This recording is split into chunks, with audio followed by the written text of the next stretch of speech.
Alhamdulillahilladzi khalaqal mauta wal hayata liyabluwakum ayyukum ahsanu amala. Asyhadu an la ilaha illallah wahdahu la syarika lah. Wa asyhadu anna sayyidana Muhammadan abduhu wa rasuluhu la nabiyya wa la rasula ba'da. Allahumma shalli wa sallim wa barik ala sayyidina Muhammadin wa ala alihi wa ashabihi wa man tabi'ahu ajma'in. Amma ba'd, qala Allah Ta'ala fi kitabihil karim, a'udzu billahi minasy syaithanir rajim. Innamal khamru wal maisir wal ansab wal azlam rijsun min amali syaitan fastanibuhu la'allakum tuflihun. Wa qala an-nabiy sallallahu alaihi wasallam, kullu lahmin nabata min haram fannaru awla bihi. Sadaqallahul azim wa sadaqa rasuluhul habibul karim wa nahnu ala dzalika minasyahidin wasyakirin walhamdulillahi rabbil alamin. Yang kami hormati Bu Dr. Puskesmas Kecamatan Pasaman beserta jajaran, alhamdulillah begitu banyak. Yang kami hormati Pak Penyuluh PAI baik Ketua Kecamatan Pasaman Pak Muslimi, yang kami hormati, dan juga tentunya kami banggakan para calon pengantin di Ketua Kecamatan Pasaman. Terlebih dahulu mari kita bacakan puja-puji dan bersyukur kepada Allah Subhanahu wa Ta'ala. Alhamdulillah, pada hari ini, hari Kamis ya, tanggal 29 Agustus tahun 2024, kita masih diberi kesempatan oleh Allah untuk berkumpul di aula Ketua Kecamatan Pasawahan ini dalam rangka bimbingan perkawinannya yang biasa kita laksanakan kalau tidak hari Selasa, itu kita laksanakan pada hari Kamis. Jadi ini merupakan rutinitas. Tapi kita memang pengen menginginkan sesuatu yang lebih komplit, dan kebetulan gitu kan, KUA Pasawahan ini angka pernikahannya tidak terlalu banyak gitu. Jadi bagaimana bisa mengumpulkan calon pengantin ini dalam satu masa sehingga tenaga yang kita keluarkan pun tidak terlalu banyak. Alhamdulillah, jadwal hari ini adalah 11 calon pengantinnya. Salawat dan juga salam mudah-mudahan senantiasa Allah tetapkan limpahkan kepada junjungan kita semua Habibah wa Nabiyana Muhammad sallallahu alaihi wasallam, kepada keluarganya, para sahabatnya, dan insyaallah mudah-mudahan sampai kepada kita semua. Amin ya Allah ya rabbal alamin. Adik-adikku, adik-adik atau naon ini panggilannya, kalau anak-anak bisa sih, tapi sebenarnya para ibu yang tua-tua banget gitu. Itu sudah bisa, rata-rata usia segini memang sudah punya anak yang rata-rata 20 tahun, tapi para ibu anaknya masih pada kecil-kecil ya. Ada hal yang memang perlu kami sampaikan, terutama yang sangat darurat bagi kita semua. Indonesia ini sekarang ini menjadi perbincangan dunia. Indonesia ini rakyat yang notabene penduduknya ini adalah mayoritas beragama Islam.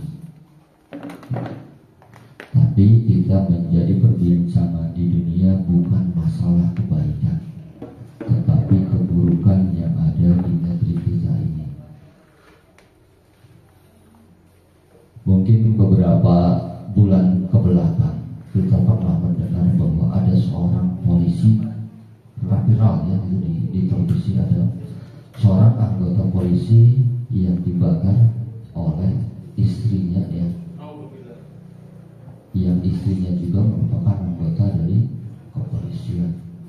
Usut punya usut, ternyata penyebabnya adalah judul. Tahu judul? Judi online. Kita mengira bahwa ini hanya berada di luar sana, tetapi ternyata di Pasawahan cukup banyak ya, bahkan sangat banyak gitu ya. Memang tidak terlihat oleh mata kita, karena untuk melakukan judi online, pinjaman online ini terkudu diumbar-umbar, tidak perlu orang lain tahu, bahkan dia bisa melaksanakan itu di kamar sendirian karena gitu, ternyata lagi judi online. Kemarin baru saja cukup prihatin, ada pasangan muda, nikahnya pun belum begitu lama ya, baru 1,5 tahun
maitatan min haram. Setiap daging yang ditumbuhkan dari harta yang tidak halal, fannaru auladi, maka api neraka lebih berhak untuk memakannya. Ya, saya tidak ingin kalian datang ke sini kemudian mengajukan masalah konsultasi masalah judi online ini. Kalian sudah tahu mana yang baik, mana yang buruk. Jadi jauhkan yang buruk, laksanakan yang baik-baik. Terutama ingat bahwa di dalam Islam selain ada pahala jariah, pahala yang nanti akan terus mengalir sampai akhirat, sampai kita sudah meninggal, ada juga dosa jariah. Dosa jariah itu seperti apa? Misal kalian mahir, master dalam judi online, kemudian ilmu yang kalian dapatkan ini kalian turunkan, kalian ajarkan kepada teman-teman kalian, kepada anak-anak kalian. Maka selama anak-anak kalian, selama teman-teman kalian masih melaksanakan judi online, setelah kalian meninggal pun pahala atau dosa ini akan terus mengalir begitu. Maka hati-hatinya jangan sampai kita memberikan harta kepada istri dan anak-anak kita dari harta yang tidak baik. Baik anak-anakku sekalian yang dirahmati Allah, mungkin sekian ya, karena Pak Haidi ini kalau ini bahasanya terbersit hati gitu. Baik adik-adikku sekalian, kita awali saja acara bimbingan perkawinan KUA Kecamatan Pasawahan ini dengan bersama-sama membaca basmalah.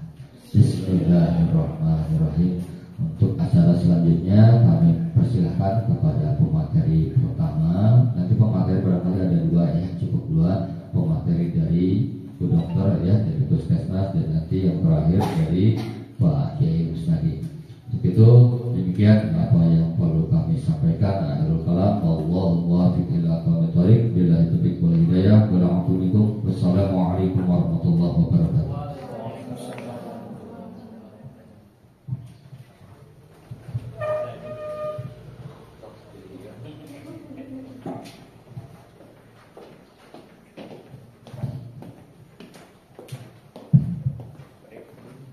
Assalamualaikum warahmatullahi wabarakatuh.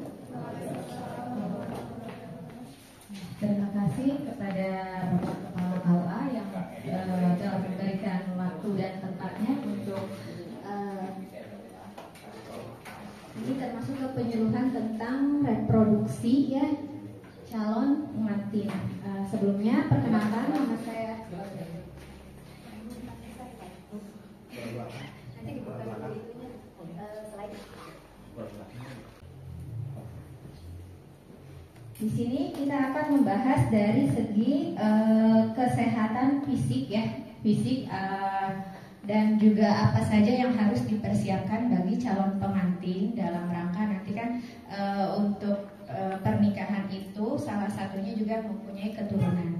Dimana untuk masalah kehamilan ini merupakan salah satu masalah yang sangat disoroti, terutama nanti setelah kehamilan itu si bayi lahir itu diharapkan tidak ada terjadinya stunting ya. Jadi mungkin saya manggilnya Teteh ya. Teteh sekarang mungkin tahu stunting itu apa? Ada yang sudah tahu? Ya, jadi itu stunting itu adalah pertumbuhan yang tidak maksimal dari bayi, baik itu dari segi berat badan maupun tinggi badan. Nah, diharapkan di sini setelah mendapatkan pengetahuan dasar mengenai persiapan dari calon pengantin itu diharapkan tidak ada lagi angka kejadian stunting. Baik. Jadi kesehatan reproduksi ini di sini bukan hanya kesehatan fisik saja. Jadi untuk calon pengantin itu diharapkan nanti selain fisik, mental dan sosial juga diharapkan sudah dipersiapkan secara matang. Karena apa?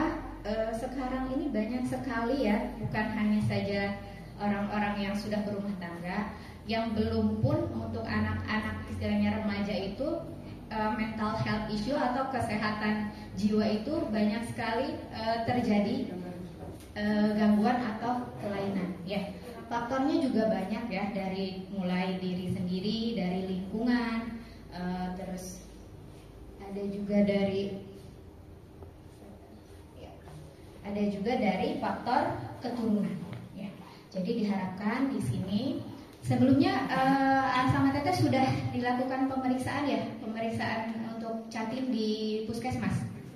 Sudah ya. Nah itu untuk pemeriksaan itu bukan hanya sekedar syarat ya, tapi itu juga memang kewajiban untuk kita men-screening atau mendeteksi kira-kira apakah ada penyakit atau kelainan yang terdapat pada calon pengantin.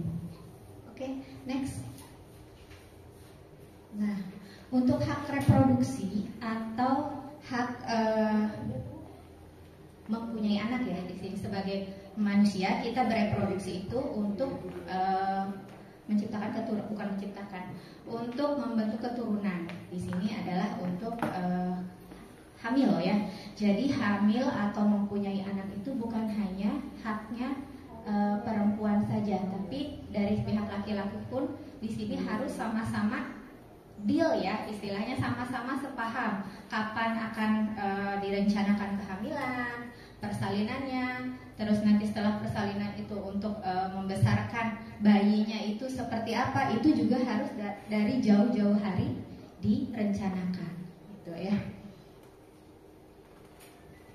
Nah, hak reproduksi itu selain untuk keselamatan dan keamanan, ada juga informasi yang harus didapatkan oleh para calon pengantin ini. Informasinya antara lain informasi mengenai kesehatannya.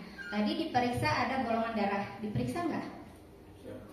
Nggak diperiksa ya, golongan darah, resus. Resusnya itu yang tadi ditulis RH ya. Jadi untuk golongan darah, resus ini dimana nanti untuk kehamilan itu sangat berpengaruh karena misal ibunya golongan darahnya A, resusnya positif. Pas lahir atau saat kehamilan ternyata resus bayinya negatif. Nah, itu juga akan menjadi masalah ke depannya karena terkait dengan golongan darahnya ya.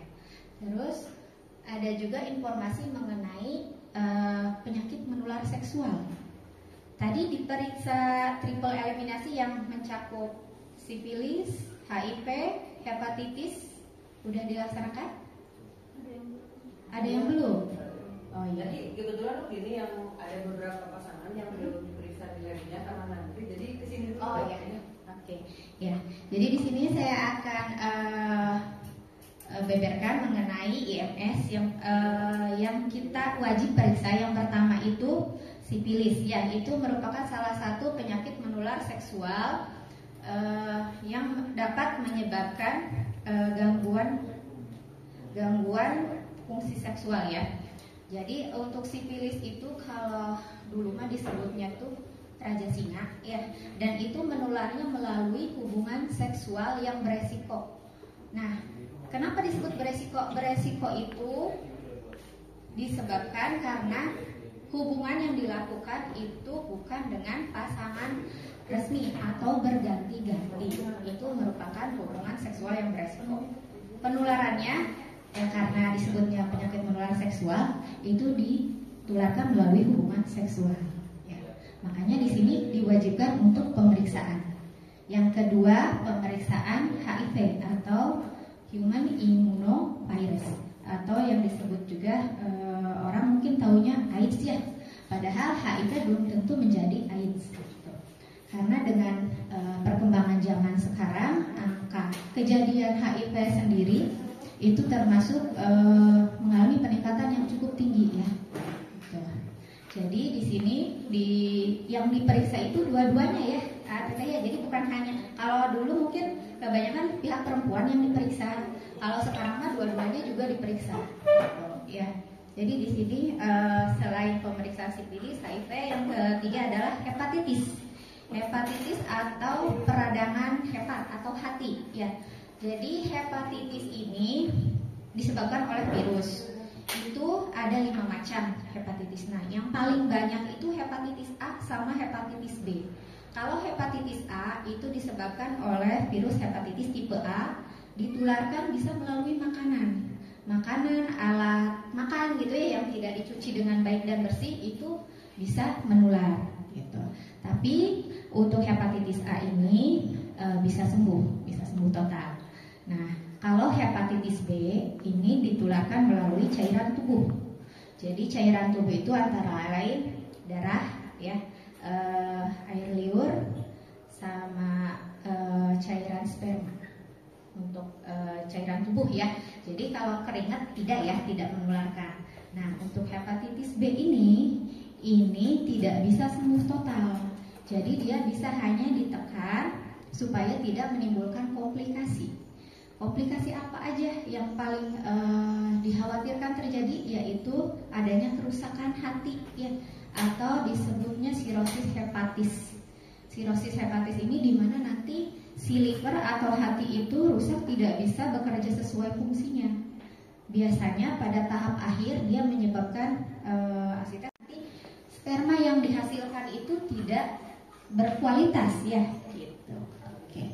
Selanjutnya ini ada vas deferens, ini saluran untuk menyalurkan si sperma tadi dari testis ke saluran uretra atau saluran kencing yang nanti akan keluar melalui penis ya. Sini. Nah, di sini juga ada kelenjar prostat. Ini kelenjar prostat ini berfungsi untuk menghasilkan makanan bagi sperma. Gitu ya.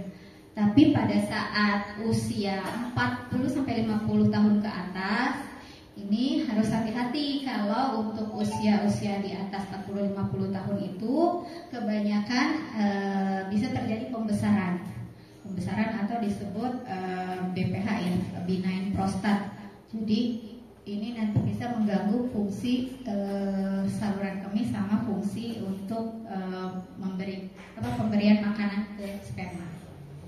Oke. Dari sini ada yang mau ditanyakan? Kalau ada yang mau bertanya, boleh langsung tunjuk tangan ya. Oke.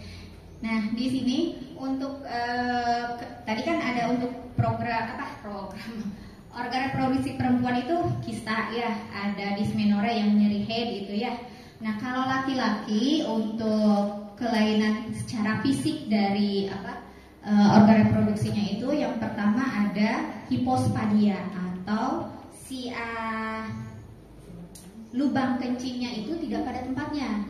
Biasanya kan di ujung ya normalnya. Nah, kalau hipospadia itu bisa jadi lubang kencingnya di sebelah sini atau di sebelah sini atau juga di ujung sini yang dekat dengan skrotum gitu.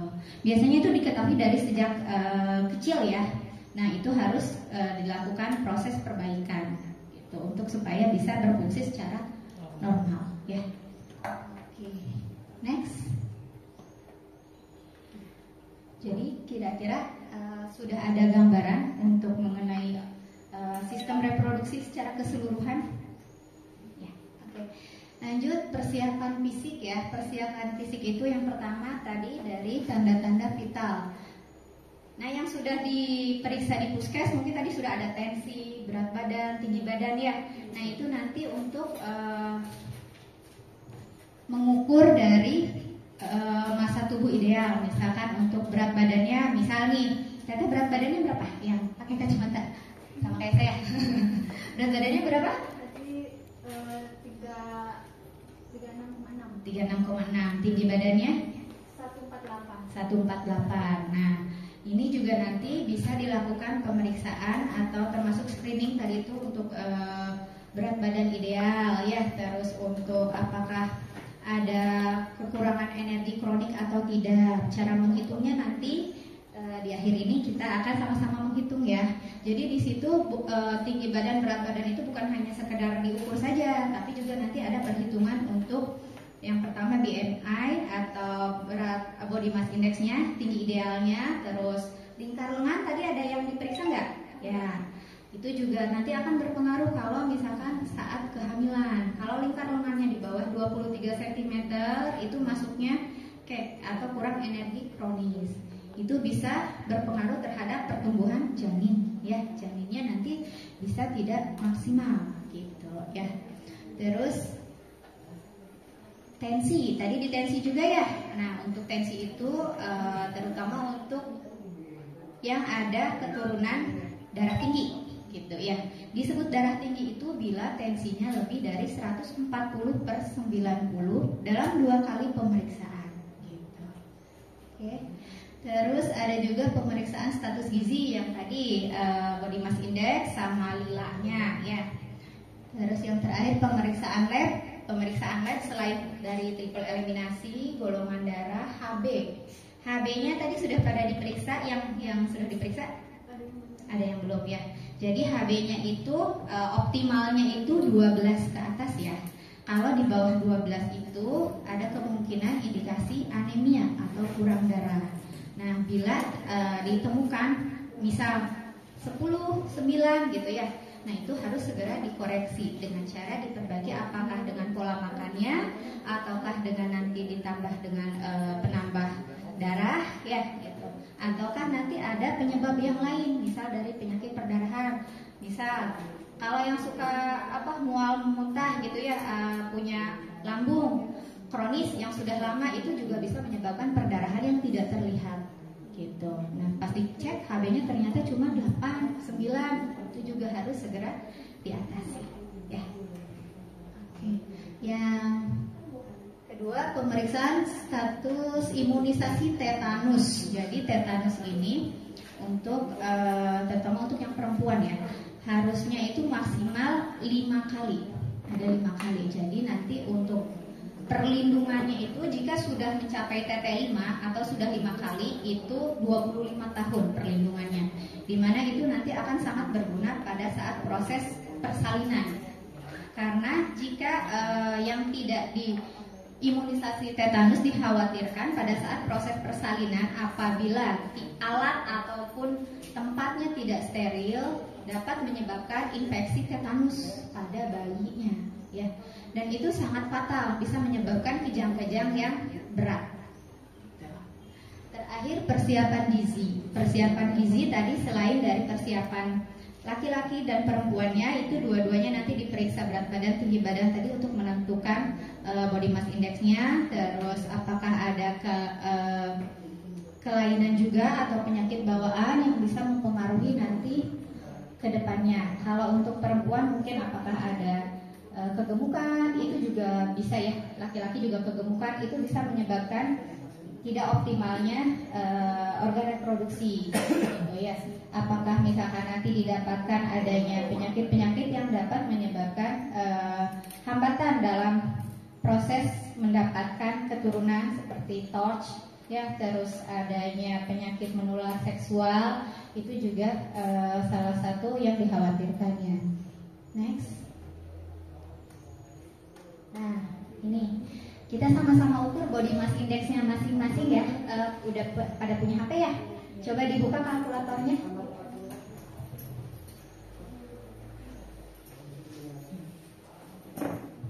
Jadi di sini berat badan dalam kilogram. Misalkan nih berat badan saya 44 dibagi tinggi badan dalam meter persegi. Misalkan tinggi badannya itu kan 150.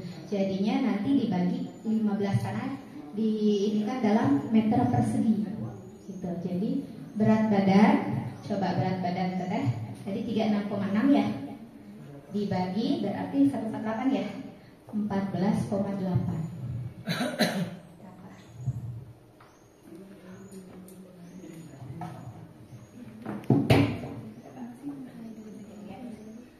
Kayak orang hamil gitu, tapi bukan hanya perempuan, pada laki-laki besar sekali gitu ya, sampai kelihatan bahasa Sunda moles nangnya. Itu tuh isinya cairan, karena apa sih, heparnya itu tidak bisa berfungsi secara normal untuk produksi bilirubin sama menekan intoksikasi itu atau racun dalam tubuh gitu ya. Nah, ini ditularkannya melalui tadi cairan darah dan hubungan seksual juga bisa. Selain itu juga kalau ibu yang hamil itu misalnya terkena hepatitis, itu bisa menularkan ke bayinya gitu. Makanya saat hamil juga diperiksa hepatitisnya ya, untuk hepatitisnya.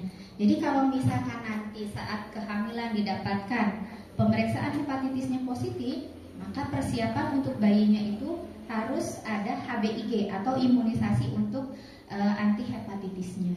Itu kalau disiapkan saat hamil sudah terdeteksi, itu langsung kita siapkan HBIG-nya. Tapi kalau misalkan dia tidak terdeteksi, HBIG-nya itu belum bisa disiapkan, dan itu kalau di luar tidak ada dari awal pelaporan, harganya cukup mahal, sekitar 3 juta. Tapi kalau sudah ada pemeriksaan dan sudah diketahui saat kehamilan, laporannya sudah lengkap, itu gratis gitu ya. Tapi mudah-mudahan nggak ada ya, jangan sampai ya gitu. Oke, next. Nah, ini untuk organ reproduksi. Organ reproduksi itu berarti organ yang terlibat dalam proses reproduksi. Yang pertama dari organ reproduksi perempuan. Next. Nah, ini mungkin udah dipelajari ya, SMA kayaknya ya. SMP udah ya sekarang ya, apalagi kurikulum 13 itu. Ya, jadi di sini yang pertama ini ovarium ya. Ini ovarium atau indung telur. Indung telur itu ada 2, kanan dan kiri. Itu dua-duanya memproduksi sel telur atau ovum yang bakal calon untuk menjadi janin kalau dibuahi sama sperma ya.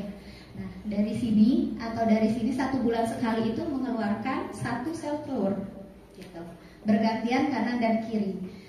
Setelah keluar si sel telur, nanti dia ditangkap oleh rumbai ini atau disebut fimbriae ya. Ditangkap lalu disalurkan melalui tuba Fallopi. Ini saluran ya, saluran yang akan mengantarkan ke uterus atau rahim. Nah, di sini ini nanti akan terjadi pertemuan atau pembuahan antara sperma dan sel telur. Kalau terjadi pembuahan, dia akan menempel nanti di sini membentuk janin ya. Tapi kalau tidak ada pembuahan, dia si sel telur akan meluruh saat haid. Gitu ya. Di sini si uterus atau rahim ini ada 3 lapisan. Jadi yang pertama yang paling luar perimetrium ya, ini paling luar, ini menempel ke otot perut gitu. Terus yang kedua myometrium, nanti yang akan mendorong kontraksi saat persalinan. Dan yang ketiga ini endometrium atau dinding rahimnya, tempat menempelnya si janin dan plasenta di sini ya. Biasanya untuk endometrium dan myometrium ini kalau ada kelainan, terutama myometrium, itu bisa menyebabkan adanya kista atau yang disebut mioma. Barangkali sudah ada yang pernah tahu apa itu mioma untuk tetek-teteknya? Mioma itu kista atau adanya massa di lapisan myometrium. Jika ada kista atau mioma, itu juga bisa menyebabkan infertil atau kesulitan untuk mempunyai keturunan ya. Karena di sini terjadinya ada benjolan atau pelebaran gitu ya. Terus yang kedua di endometrium atau di lapisan dinding rahim, itu kalau ada kista itu juga bisa menyebabkan adanya nyeri haid. Di sini ada yang suka nyeri haid nggak sebelum haid biasanya? Tapi biasanya kalau ada kista itu nyerinya nyeri berlebih, kadang sampai ada yang pingsan, keringat segede jagung yang nyerinya yang tidak tertahan. Gitu. Hati-hati kalau misalkan setiap nyeri haid, nyerinya nyeri yang tidak tertahan, kadang sampai pingsan gitu ya nyerinya, itu harus diperiksakan. Ya. Di sini juga bisa terjadi adanya PCOS. PCOS itu adanya banyak kista tapi kecil-kecil. Nah, itu juga bisa mengganggu karena bisa mengganggu terjadinya pertemuan antara sel telur dan sperma yang menyebabkan tidak terjadi pembuahan gitu ya. Oke, itu secara sekilas ya. Sampai sini ada yang mau ditanyakan? Oke, kita lanjut ya. Nah, ini cervix. Cervix di sini itu antara pembatas antara rahim dengan vagina. Ya, di sini ada mulut rahim, gitu ya. Nah, yang sering diperiksa untuk kemungkinan kanker serviks itu di mulutnya, dimana nanti saat persalinan itu berfungsi untuk keluarnya janin. Jadi dia nanti akan membuka selebar kepala dan badan janin. Ya, masya Allah itu kuasa Allah ya, bisa yang sekecil ini sampai melebar seperti itu. Ya, untuk keluarnya si bayi. Lanjut. Nah, di sini yang terakhir adalah vagina. Vagina itu berupa rongga ya. berupa rongga, dia untuk alat berhubungan seksual gitu ya. Oke. Next, untuk selanjutnya ini organ reproduksi laki-laki ya. Organ reproduksi laki-laki. Di sini yang paling pertama dari atas dulu, dari bawah. Dari bawah ini ada testis ya, testis atau yang disebut buah zakar. Ada dua ya. Buah zakar ini kita di sini sudah sama-sama dewasa ya, ini untuk pengetahuan ya. Jadi nggak usah merasa sungkan atau malu ya. Oke, jadi ini pengetahuan untuk sistem reproduksi ya, dan ini juga sudah dipelajari sebelumnya di tingkat sekolah ya. Oke, jadi di sini untuk testis itu ada dua, kanan dan kiri. Testis itu berfungsi untuk menghasilkan sperma, ya, PCB, sperma. Terus nanti si buah zakar atau testis itu diwadahi ya, ada wadahnya, kantongnya ya, itu disebut skrotum. Dimana skrotum ini berupa kulit ya, itu untuk mempertahankan si testis dalam suhu stabil, karena sperma itu harus diproduksi dalam suhu lebih rendah dari suhu tubuh. Misalnya normalnya suhu tubuh kan 37 derajat ya, dia ini bisa memproduksi sperma dengan kualitas baik jika suhunya ada di suhu 36,7. Makanya dia kulitnya juga lebih tebal supaya si testis ini bisa memproduksi sperma dengan baik gitu. Dan ini sangat apa istilahnya, sangat tergantung 4,7, masuknya di range normal ya. Berarti bukan 14,8 tapi 1,4 karena dalam meter kuadrat ya, kuadrat. Ada yang hasilnya lebih dari 25? Jadi ini untuk range-nya ya. Kalau di bawah 17 itu masuknya kategori sangat kurus ya. Untuk kurus itu masuknya di 17 sampai kurang dari 18,5, itu kategori kurus. Normal itu 18,5 sampai 25,0, 25 pas ya. Terus lebih dari 25 berarti 25,1 sampai 27 itu masuknya kategori gemuk. Gemuk ya, bukan obesitas. Gemuk itu gemoy ya. Kayak Gunopi gemoy. Nah, untuk hasil yang dari pengukuran tadi lebih dari 27,1 itu masuknya obesitas atau berat berlebih, ya, gitu. Nah, di sini juga selain itu ada yang disebut obesitas sentral apabila lingkar perutnya untuk pria itu lebih dari 90 cm. Dan untuk wanita itu lebih dari 80 cm. Ini biasanya di Posbindu itu dilakukan pengukuran. Nah, nanti didapatkan datanya, gitu.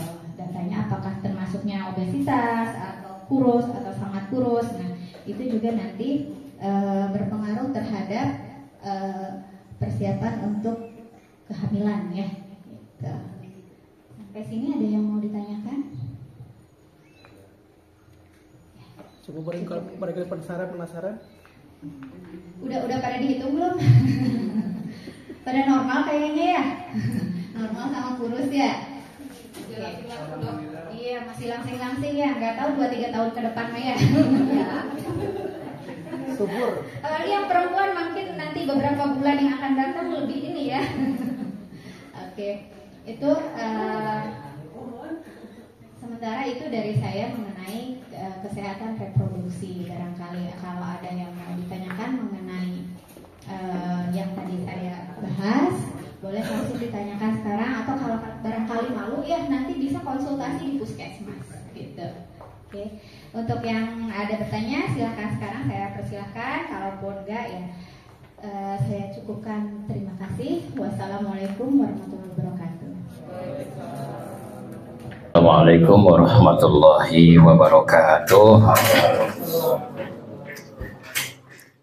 Bismillah walhamdulillah wassalatu wassalamu ala rasulillah Sayyidina wa maulana Muhammadin ibni Abdillah wa ala alihi wa ashabihi wa mawalah. La haula wala quwwata illa billah, amma ba'd. Rabbi shrah li sadri wa yassir li amri wahlul 'uqdatam min lisani yafqahu qawli. Ya Fatahu ya Alim ya Aziz ya Ghaffar ya Rabbal alamin. Raditu billahi rabba wa bil islami dina wa bi Muhammadin nabiyya wa rasulah. Amma ba'd. Calon pengantinnya alhamdulillah biasa hadir mengikuti kegiatan bimbingan untuk menjadi sebuah bekal kita setelah melangsungkan pernikahan. Biasanya memeh nikah mah yang terbayang itu yang indah-indahnya, wah gitu. Jadi nu katingali sampai dugi kolam tidur juga yang terbayang si dia kan. Nona manis jualan jamu, minum jamu rasa mengkudu. Kalaupun aku jarang ketemu kamu, cintaku hanya milikmu. Memeh kawin itu teh, memeh kawinnya gitu. Gitu. Rata-rata seperti itu.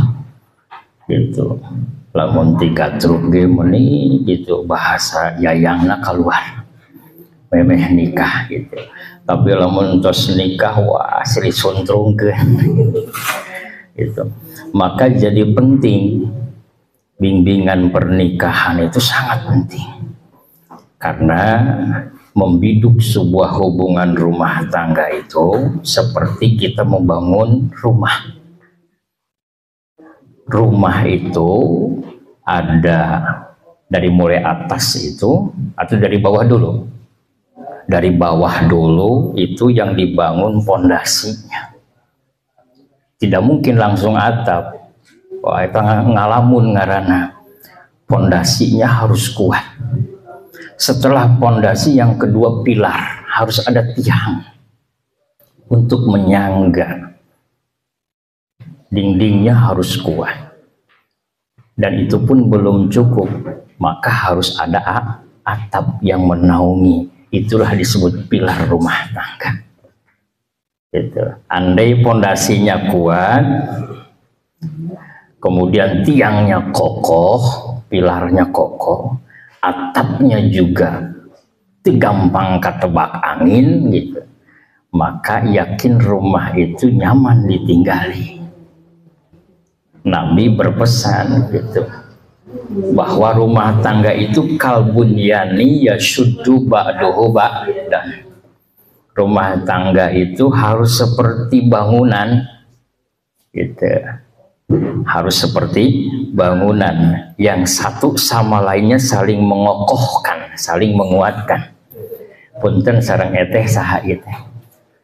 Pohon Ibu Yati jika nama seangkatan jeung sengkuring yuswana ya gitu.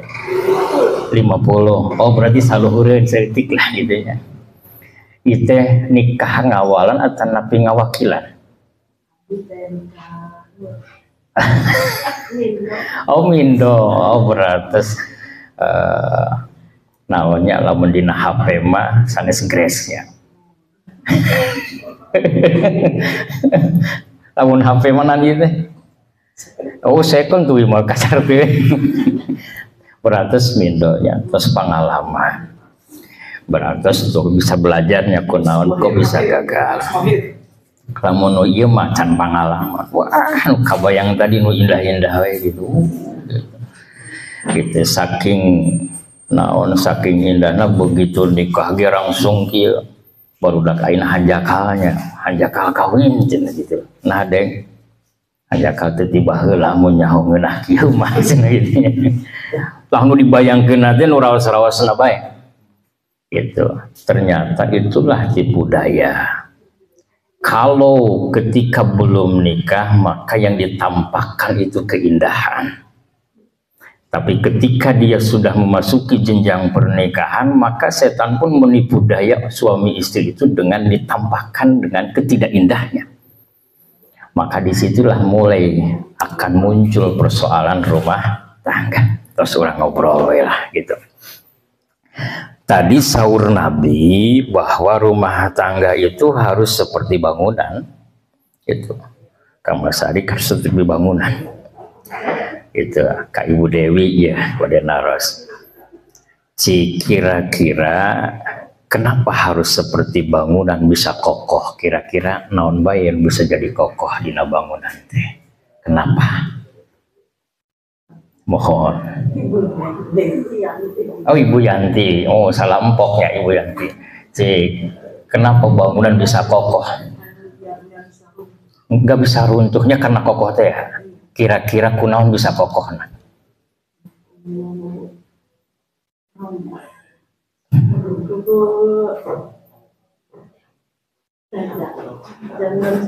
Hese dia disebutkeun nanya gitu.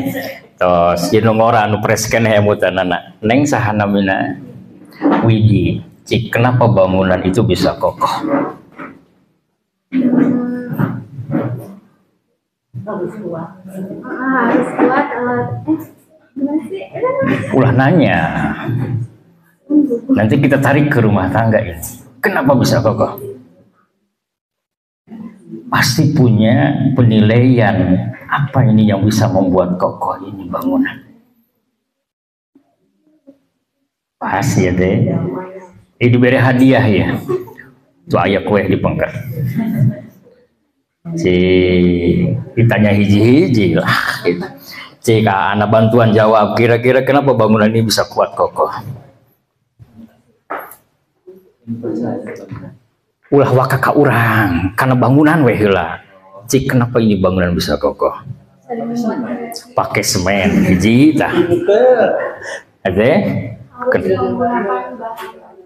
bahan yang kuat terasana. Pondasinya harus kuat terus. Aya batuan bener ya, terus aya tiangnya terus.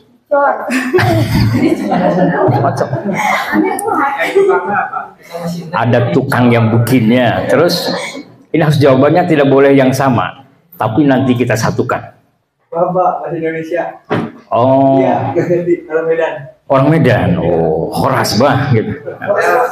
Kenapa bisa kuat nih bangunannya? Apa tuh ya? Tiangnya harus kuat. Yang lain?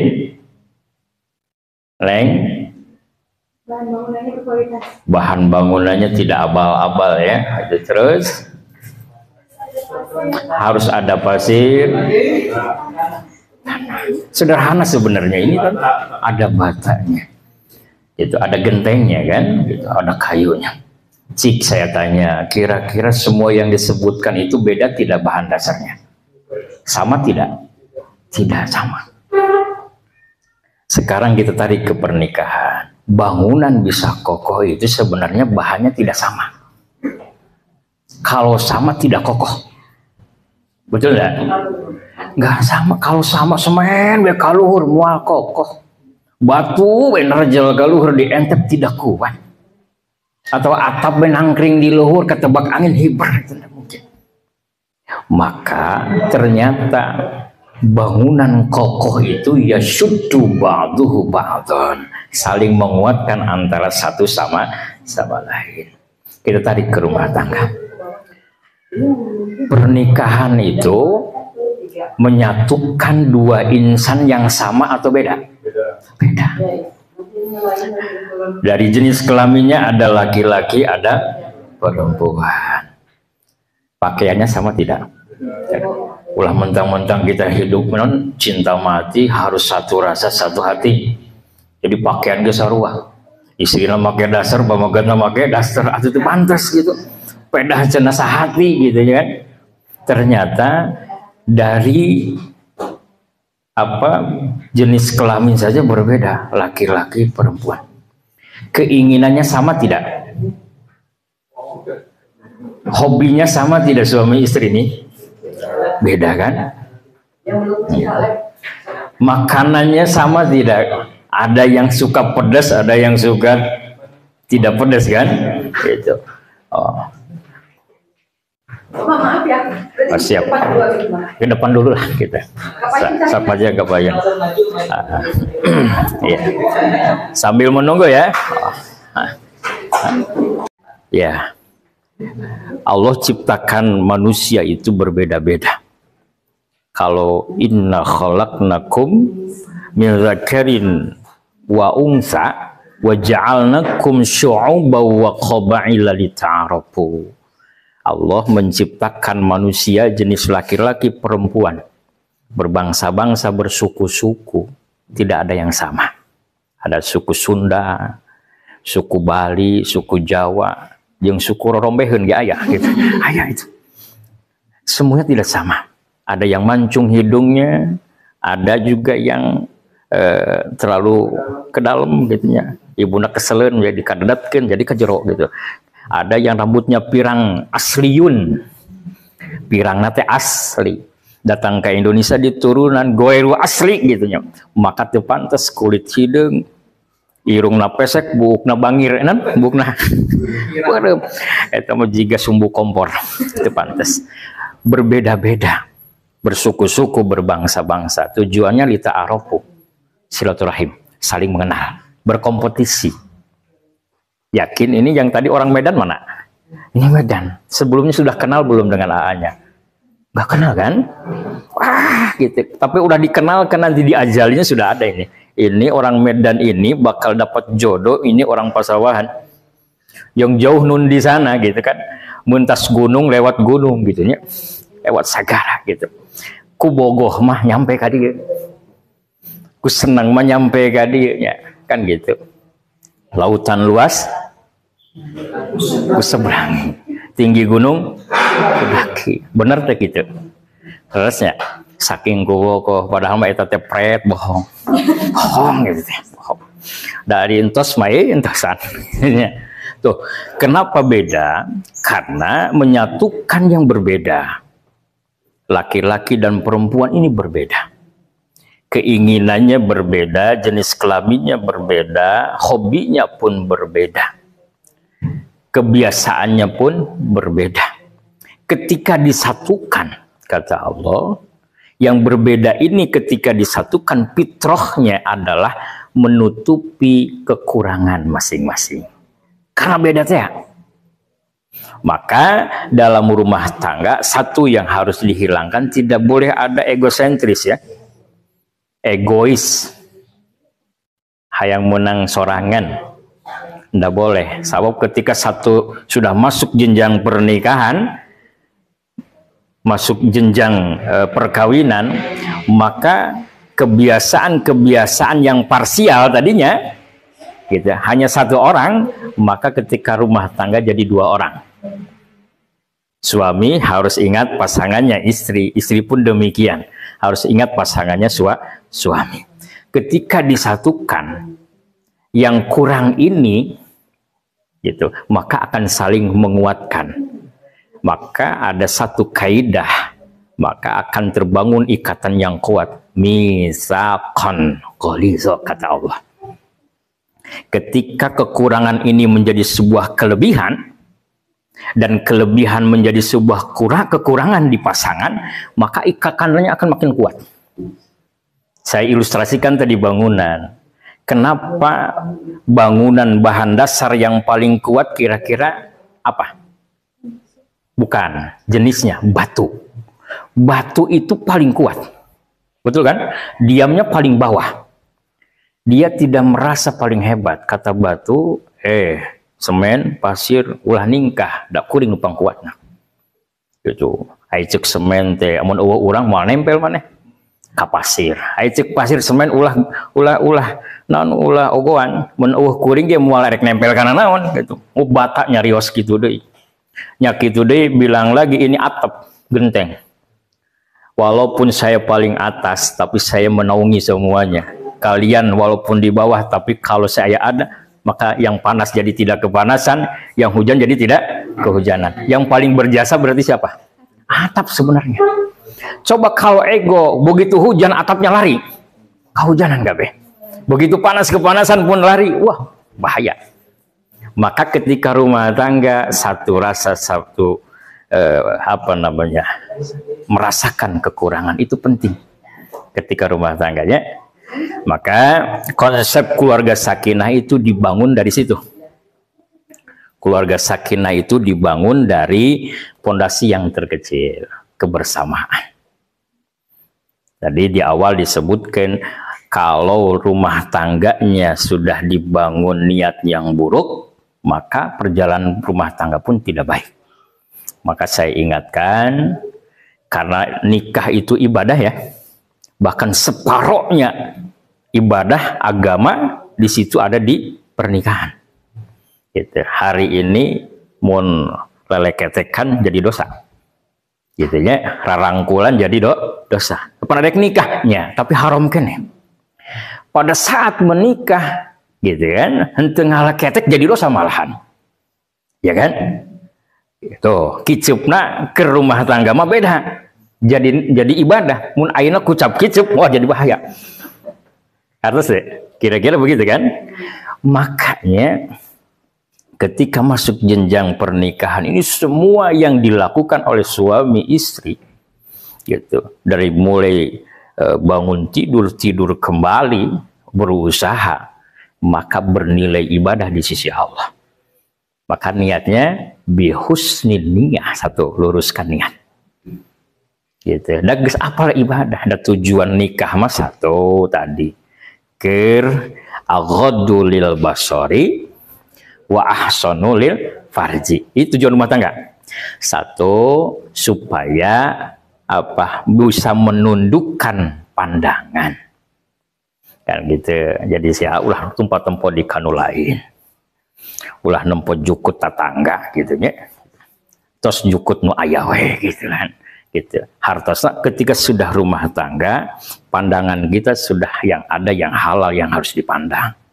Tidak boleh memandang sesuatu yang tidak halal ketika rumah tangga. Kedua, wa ahsanu lil farji, menjaga kemaluan.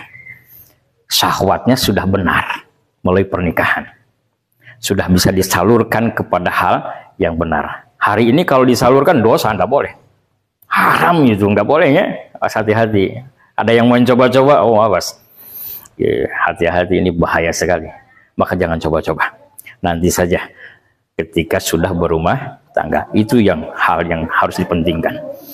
Kemudian ketika membangun rumah tangga satu tadi harus saling memahami kekurangan masing-masing. Tidak boleh ego ya. Ulah kena suamina nunul milarian artos yang kerja, gitu. Jadi masihan itu sakan hendakna. Enggak boleh. Itu ketika rumah tangga, nih konsepnya rumah tangga itu saeutik mahi lobanya sa. Kan gitu terang deh. Sedikit cukup, banyak ada sisa. Itu konsep rumah tangga. Gitu kan. Kalau rumah itu tempat berteduh, tempat ketenangan. Tangga itu naik. Ada nggak tangga yang menurun? Tangga itu naik, kecuali dari luhur ke bawah. Ini pasti dari bawah ke atas kan kalau tangga. Maka tangga itu sejatinya naik. Maka rumah tangga itu harus naik. Artinya harus maju, mapan. Tidak cukup hanya modal bogoh unggul. Tidak cukup hanya modal mawaddah. Tapi harus juga ditunjang dengan aspek yang lain. Gitu kan? Jadi pertama rizkun solehon kan gitunya, rezeki sae, nu kadua ilmun na oge sae, nu katilu oge manusianya pun baik gitu. Maka ketika itu berkumpul hebat rumah tangga. Kan gitu. Maka para suami nih kalau sudah rumah tangga ulah males dehnya. Ulah males deui gitu. Jadi ulah disarwakeun waktu dia kersorangan gitu, ketika sendirinya. Kemudian yang ketiga, saling keterbukaan, ini penting. Terbukanya. Terus rumah tangga HP ulah di password. Ya, iya mah jaru jeung sorangan adi gitu mah nya. Aya terus rumah tangga HP-na di password. Embung we ditinggali ku suamina teh. Awas ini enggak boleh. Ieu akan memicu keretakan dalam rumah tangga. Maka kemanapun ketika sudah rumah tangga harus ada komunikasi. harus ada izin. Beberapa waktu yang lalu ada kejadian suaminya membacok istrinya karena salah komunikasi. Ini satu faktornya. Ceritanya begini. Padahal yang sepelenya cerita nama gitu, istrinya mau beli tempe ke pasar. Karena dia tidak bisa motor, berarti dia menyewa tukang ojek. Tujuannya baik tidak? Baik kan? Ingin membeli tempe ke pasar untuk masak makan suaminya. Dia ke pasar tidak izin. Logikanya udah beli tempe ya. Kan gitu, nanti juga pulang kan? Deket juga. Kemudian dia naik ojek. Biasanya tukang ojek laki atau perempuan? Laki-laki. Ojek. Terus di perjalanan ada teman suaminya melihat bahwa istrinya dibonceng oleh laki-laki pada tukang ojek. Begitu ketemu nih temannya ini, bilang ke suaminya, gitu, saya lihat istrimu dibonceng laki-laki. Suaminya lagi capek nih, lagi kerja. Ketika mendengar yang begitu, marah tidak? Marah pasti itu. Siapapun orangnya pasti marah. Apalagi menyampaikannya dengan cara yang salah juga. Seperti menggugah emosinya. Begitu datang ke rumah, istrinya lagi masak, nggak ditanya lagi kan, langsung ditempelin. Gitu. Kenapa itu? Gara-gara apa itu? Gara-gara tempe itu. Gara-gara salah komunikasi, tidak komunikasi. Neng, komunikasi. Aa punten izin bade ngagaleuh tempe. Tuh. Sok mun aya nu ngabejakeun ge keun wae da keur mere meuli tempe kan gitu. Gitu kan? Tuh, komunikasi penting dalam rumah tangga. Suami juga sama. Nggak boleh egois semena-mena, juga harus komunikasi. Antarodin itu saling ridho, saling rela itu bukan hanya istri kepada suaminya, tapi juga suami ke istrinya harus minta ridho. Neng, mohon izin pulangnya kemalaman. Nah, rek mana gitu, rek nonton bola heula kan gitu, rek ngusup gitu. Itu anu hobi ngusup tuh. Mana? Oh, ngusup, apa? Kayak rumah tangga ulang ngusup lila-lila teh. Gitu. Sabab pengangguran itu tehnya gitu. Batak disebutnya itu goflah. Matak membuat orang lalai, menang hanti sabar we gitu gitunya. Datang ke rumah teh dibawa lauk. Nah, berarti menang-menang teh. Gitu. Maka kebiasaan buruknya dikurangi. Ketika sudah rumah tangga harus ada antarodin, saling ridho, saling rela dina melakukan aktivitas terutama hal kebaikan. Itu apalagi aktivitas yang hari ini sedang marak. Seperti tadi Pak Kepala Kantor menyampaikan, ini yang masuk jeratan judol itu bukan hanya gitu orang-orang yang berduit, ternyata orang-orang yang tidak berduit pun senang karena judol, bahkan pengangguran juga ke sana. Kemarin betul itu ada yang datang ke KUA karena faktor suaminya terlibat judi online. Motornya dijual, digadein. Mas kawinnya dipinta lagi tuh untuk ya itu judi online. Masya Allah. Kesel enggak kalau begitu punya suami gitu? Kesel. Amun kira-kira ayeuna nu judol, udahlah jadi batal nikah aja lah gitu. Ya. Sebab ini kalau sudah terjerat itu sampai kapanpun ini akan sulit dihilangkan. Saya kemarin waktu khutbah itu dapat referensi tentang judol itu. Ternyata begini. Admin judol, mantan admin yang sudah taubat itu, dia bilang begini. Ini orang supaya dia terus tertarik kepada judol, maka 2-3 kali dimenangkan. Nggak ada yang tidak menang. 1 kali menang 100.000, masuk 200.000, udah menang lagi. Yang lebih besar itu yang tidak menang.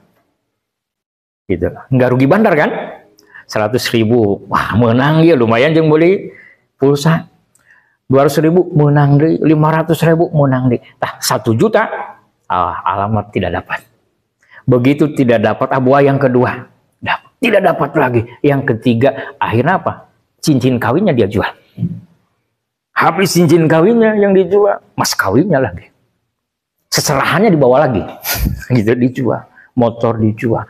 Dan kejadian yang kemarin kesini itu satu pemicunya karena judi online. Termasuk perempuannya juga ada yang begitu. Bukan hanya para laki-laki juga. Dan itu hati-hati ya, hati-hati sekali.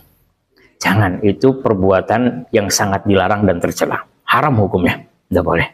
Gitu. Maka carilah pekerjaan yang maslahah, yang halalan thayyiban, yang ketika dia makan menjadi sebuah kebaikan, keberkahan. Rumah tangga itu kan untuk melestarikan generasi ya. Salah satunya ingin memiliki keturunan, zurriyatan thayyibatan, ingin memiliki keturunan yang baik. Maka ketika ingin memperoleh keturunan yang baik, maka konsumsi pun yang harus yang baik. Dakhalal haram, kharajal haram. Sesuatu yang masuk ke tubuhnya yang tidak baik, maka yang keluarnya pun jadi perilaku yang tidak baik. Emosian. Anak-anak lagi ngaladut jika indung bapaknya. Kan begitu. Maka konsepnya harus baik hari ini. Gitunya. Terakhir nih ada inspirasi. Ya mengadongeng kayaknya. Ayah hiji raja bekina gedang atah. Kamu gedang asak mahnya, gedang atah bagi bukian gitu. Kamu gedang asak. Ada satu raja, dia bikin sayembara, ingin memperbaiki keturunan. Dia menyadari betul fisiknya buruk, tapi dia pinter.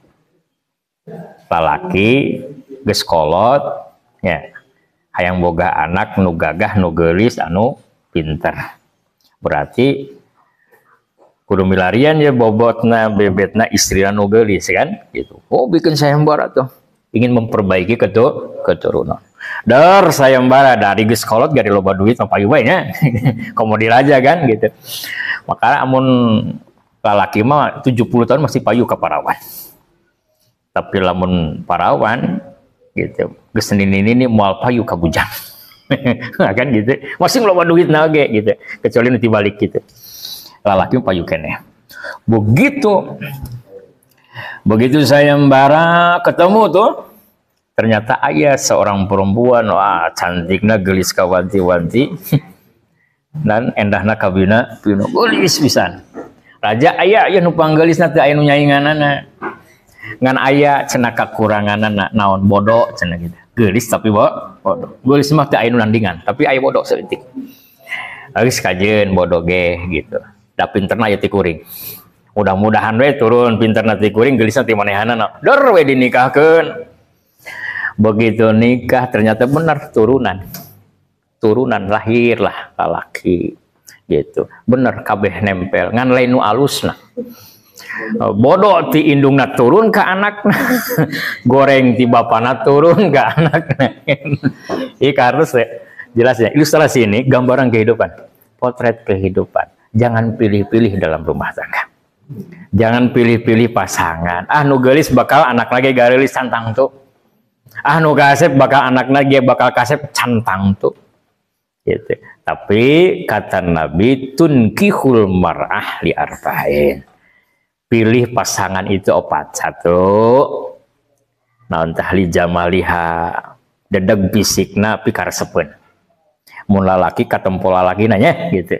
Ulah ti beurang lalaki ti puting awewe kadi. Naon tah? Itu galmoynya gitu nya. Jadi kuda sempurna, istri kuda sempurna ka istrianana. Nu kadua linasabiha, keturunanana oge penting. Iya teh jelas nasabna teh kasaha, ini turunnya siapa, ini anak siapa harus tahu. Cik saya tanya, ini bapak mertuanya sudah kenal belum? Siapa namanya? Bapak Satori, betul enggak? Ibu mertuanya? Ibu Titi. Oh, berarti bagus nih, guys kaolah. Sama ya, Neng? Siapa bapak mertuanya? Bapak Dakimi, ibunya? Ibu Casmi. Mantap, cik. Di belakang ini, Neng, siapa calon mertua itu? Yang bapak? Wah, kalau yang ibu? Masya Allah, mantap nih. Bapaknya Bapak Arta Sumarta, ibunya Ibu Juju. Bu Juju. Nah ini yang orang Medan, saya pengen kenal. Ibu, bapak mertua kenal nggak? Siapa namanya? Ibu? Oh serius berarti ini. Oh iya adalah laki najik. Ayo. Bapak? Sadiman. Ibu Sagiman. Ibu? Yang lain juga sama kenal ya? Ada yang terkenal? Wah, si kami itu anak terkenal bahaya yuk. Awas ya, hati-hati. Ini ada kasus ini pakai serak, ada kasus ini. Ini Cantin tidak kenal mertuanya. Masya Allah. Oh, berarti kenal kak anak nawungku. Ini bahaya. Padahal ketika nikah itu orang tua kita jadi berapa nih? Jadi 4. Satu, orang tua yang melahirkan kita. 2, orang tua yang yang menjadi suami istri kita. 3, guru kita. Satu lagi siapa? 3 meren gitu ya. Satu lagi siapa? 3 guru kita. Gitu. Awas, mertua itu juga orang tua kita. Maka saya titip jangan dibedakan. Nih konsepnya begini. Kalau nanti setelah rumah tangga, nih supaya nanti menantu itu dianggap baik oleh mertua, ketika mau ngasih jangan anaknya. Nih gitu nanti lebaran nih atau 1 bulan sekali berkunjung ke mertua, yang ngasih jangan anaknya, tapi istrinya, menantunya. Sehingga kata ibunya, orang dipesihan be ku minantu teh bager. Paduit mah anak-anaknya nih kan gitu. Nah, gitu. Kan begitu. Ulah anak nawe urang mah can pernah dibere ku minantu teh. Da ku sabab salah. Maka konsep orang Sunda bilang kudu patuker kanyaah. Lamun ibu urang ku suami urang masyahanana, lamun mertua urang ku istri urang. Maka orang tua akan berprinsip, duh minantu teh nyaahan sok mere gitu. Padahal dibere tiap bulan teh ngan melalui anakna tapi ku minantu mah henteu cenah gitu. Maka kudu dituker kanyaahna, maka harmonis keluarga. Sebab dibangun keharmonisan teh 3 pilar. 1, suami istri harus baik. 2, dengan orang tua pun harus baik. 3, sama mertua pun juga harus baik. Terus kuat rumah tangga. Kira-kira jelas enggak? Nah, insya Allah. Terus sakitu bae lah nya. Panjang tambah amatnya. Maka yang terpenting kami doakan mudah-mudahan nanti masuk jenjang pernikahan itu sakali nggak jadi ulah nambah deh, ulah ganti, mun bisa nambah mati nanawan gitunya. ulah gitu. Tapi tos hiji wae bangun kin konsep semboyan baiti jannati, rumah tanggaku lir ibarat seperti surga. Bangunkan senyaman mungkin dalam rumah tangga. Gitu. Bangunkan senyaman mukmin. Pelayanan seorang istri menentukan keutuhan rumah tangga suaminya. Ketika suaminya bilang tidak ada perempuan yang terbaik kecuali istri saya, hebat itu.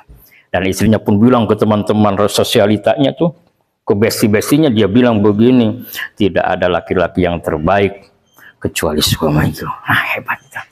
Maka ciptakan rumah tangga yang seperti itu. Mudah-mudahan sakinah mawaddah warahmah insyaallah. Itu saja barangkali yang bisa disampaikan. Mudah-mudahan ada manfaatnya dan mudah-mudahan menjadikan nilai ibadah dan menjadi sebuah inspirasi dan ilmu bagi kita. Ini disampaikan oleh senior kepada juniornya kan, yang sudah pengalaman kepada yang belum pengalaman. Paling tidak seperti itu. Itu saja akhirul kalam. Hadaniyallahu wa iyyakum ajmain. Wallahu muwaffiq ila aqwamit thoriq. Assalamualaikum warahmatullahi wabarakatuh.